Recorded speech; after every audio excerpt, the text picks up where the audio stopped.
We will not beat the Chinese. We cannot beat the Chinese, and we know this, and yet we're using the Philippines to create the conditions of potential conflict with the Chinese. Please understand that for the Filipino people, this is a recipe for disaster. You think America is your friend. So too did the Ukrainian people, and they are dying by the hundreds of thousands. Friends don't let friends die in those quantities. I'm going to take one final question, which is from the Philippines, and then we're going to have summaries. Let me also indicate to people who I think will probably be more than interested after this discussion that there's an organization called the International Peace Coalition. The person who convenes that each week is Anastasia Battle, who's here to my left, and I'm going to have her say something about that at the very conclusion. I think there's 1,700 people still with us. All of you are invited, if you are people of goodwill, which we presume many of you to be, to seek us out and become part of that action. So we'll go to the final question, which I mentioned is from Philippines, and it is from Maria Catherine Suba from Radio Mindanao Network. Yes, good afternoon, everyone. It's already 2:57 a.m. here in the Philippines. I am Maria Catherine Suba, a freelance broadcaster. I am a co-host of late Butch Valdez with Itos Valdez in Radio Mindanao Network, DZXL, ang ating Katipunan show. My question goes to Mr. Scott Ritter. As a former UN weapons inspector and U.S. Marine intelligence officer, and actually to anyone else who wants to answer, a proxy war is being orchestrated in this part of the world, our country, the Philippines. Our country is actually being used by the U.S. in its intent of war against China. And according to geopolitical analysts, the Philippines will be the next Ukraine. The Philippine President Ferdinand Marcos Jr. has allowed additional 9 EDCA sites, or more appropriately 9 U.S. military bases all over the country. The armed forces of the Philippines seem to be following orders from their U.S. counterpart. Drumbeats of war is being heard almost every day. Xenophobia is being propagated on mainstream media. Almost every week, there's an incident of Chinese Coast Guard that water cannons a Philippine vessel at the South China Sea. Do you think a false flag operation can happen here as tensions are getting worse? What do you propose for this to stop? Thank you. Okay. Well, thank you very much for the question.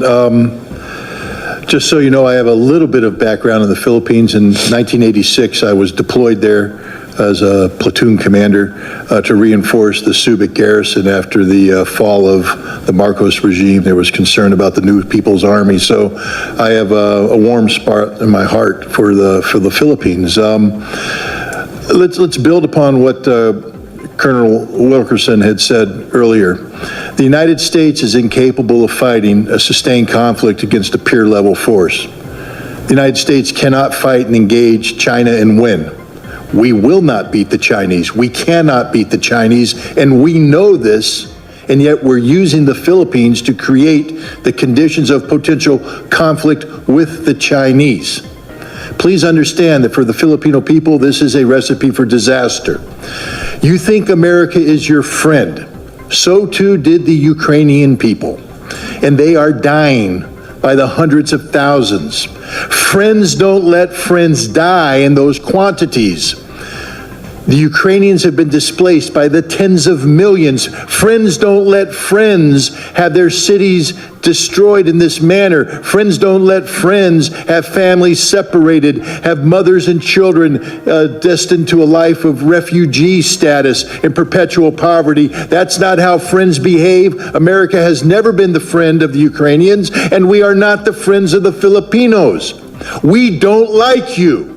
If we did like you, we wouldn't be doing this to you.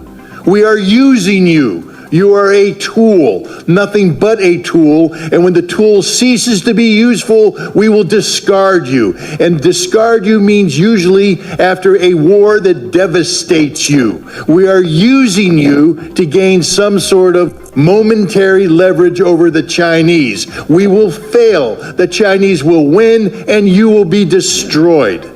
End of story. It's high time the Filipino people pressure their government to start sitting down and engaging the Chinese government responsibly. China is not your enemy. China is your neighbor. China is your friend.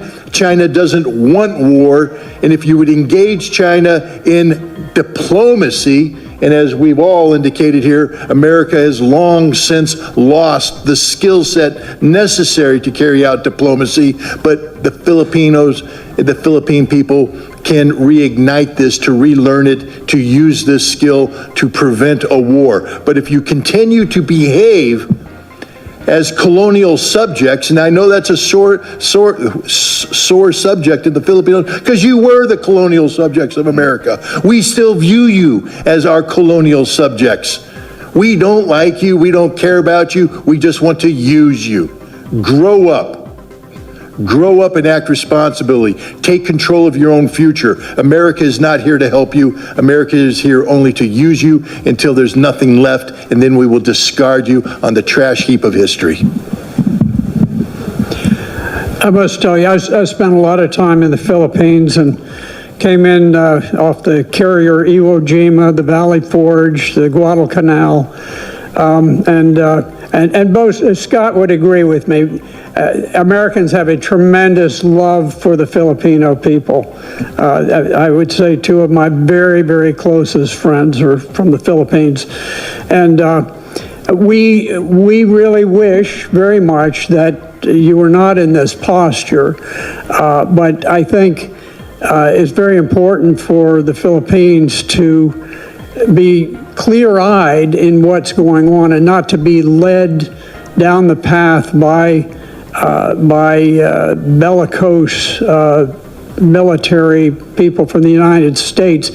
You're talking about small islands. I wish China were not engaged in that particular policy. I tend to be sympathetic towards them on many things, but less so on that one. But at the same time, I think you've got to make sort of a cold, clear-eyed assessment and say, look, it's not worth a war with a great power for the Philippines to engage in combat over those small islands. But I do agree that it is time to use diplomacy and to attempt to resolve the issue. Whatever you do, do not simply become a tool of the United States and be led into an armed conflict that ends up in disaster for the Filipino people. Because if you do, you will break the heart of a whole lot of us who just dearly love the Philippines and the people of the islands.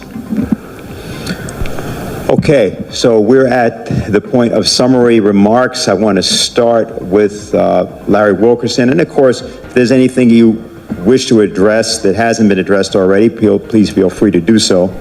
And we'll then proceed. Go ahead.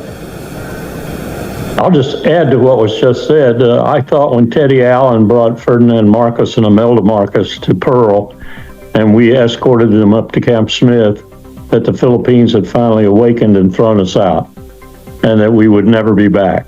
And then I saw Donald Rumsfeld take advantage of 9/11 and start infiltrating special forces back into the Philippines, and I knew the game was back on again.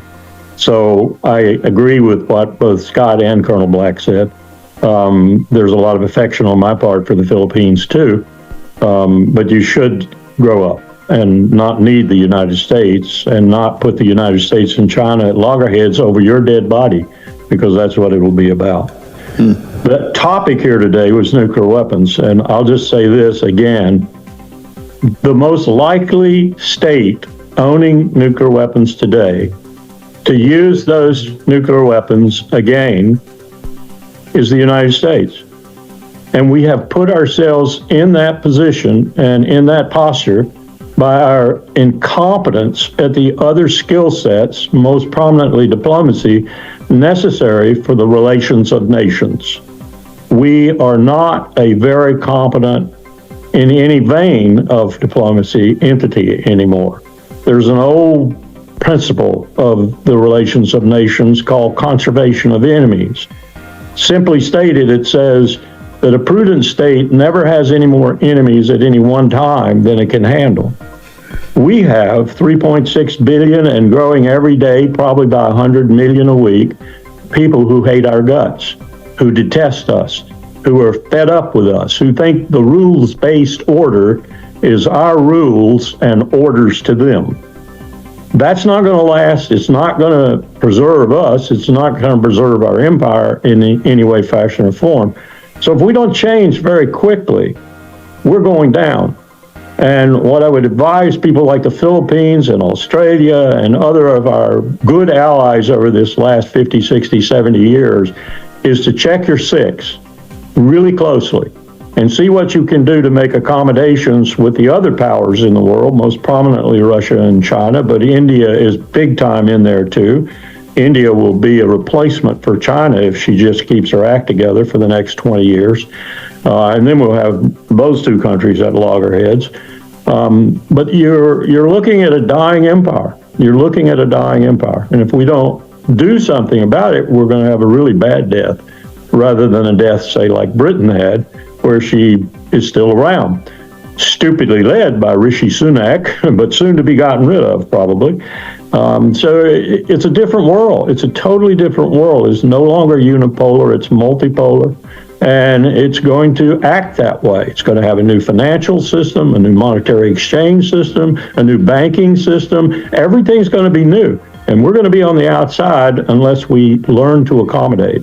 And you learn to accommodate with that deft instrument of national power called diplomacy. So we'd rather grow some diplomats and fast.